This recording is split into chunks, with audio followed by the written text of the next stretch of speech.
Every day, people's hearts stop working and they go into sudden cardiac arrest. More people arrest at home than anywhere else. If we are able to have CPR performed by our friends and our family prior to getting our loved ones to higher levels of care, we could increase their survivability substantially.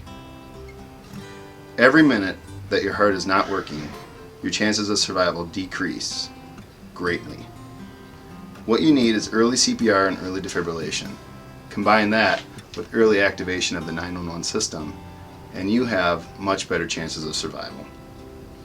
If you have a defibrillator close by, are trained in how to use it, perform CPR along with using it, your chances of getting your patient's heart going again in the Twin Cities here are at least at a 50% rate, which is 25% higher than the national average.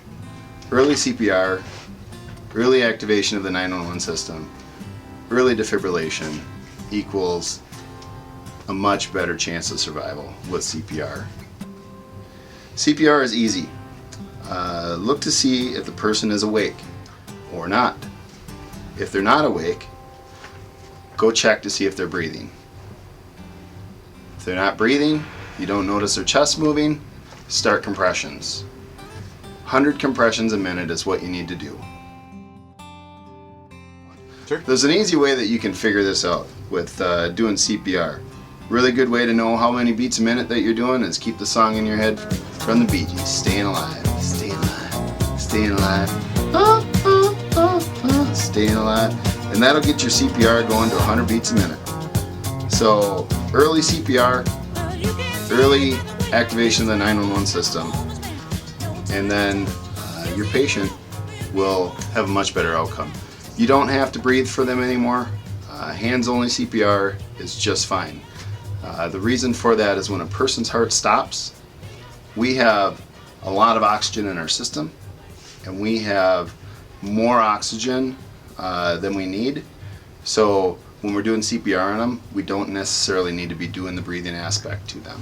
So just compressing their chest, getting that heart going, moving that blood around is going to be what that patient needs. So if you can do that aspect alone, you're going to increase that person's chance of survivability. Saving your friend's life, saving your husband's life, saving your wife's life, saving the life of your child, or a perfect stranger is as easy as learning the steps of CPR, activating the 911 system, and then performing what you know. You can save a life if you learn the steps. Please come join us on Saturday, January 25th for a CPR training day at the Coon Rapids VFW from 11 a.m. to 3 p.m. We'll have 4 sessions of CPR and AED training being led by the Minnesota Sudden Cardiac Arrest Association survivors. Their passion is educating the public in CPR. They had it done to them, they're survivors because of it, and now they want to make sure that you know CPR too. CPR makes a difference in so many people's lives every day. Are we always going to get them back? No. But if you do CPR, they have a much better chance.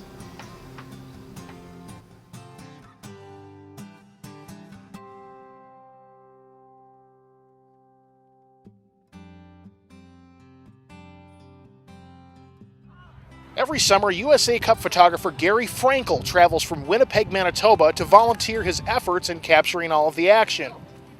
But his annual vacation to USA Cup turned into a nightmare last year when he suffered a near-fatal heart attack the day before the tournament began. After a long recovery, Gary was able to return to the Twin Cities this summer for a reunion with the very people who were responsible for saving his life. Yeah, so these guys spent 2 weeks keeping me alive, literally.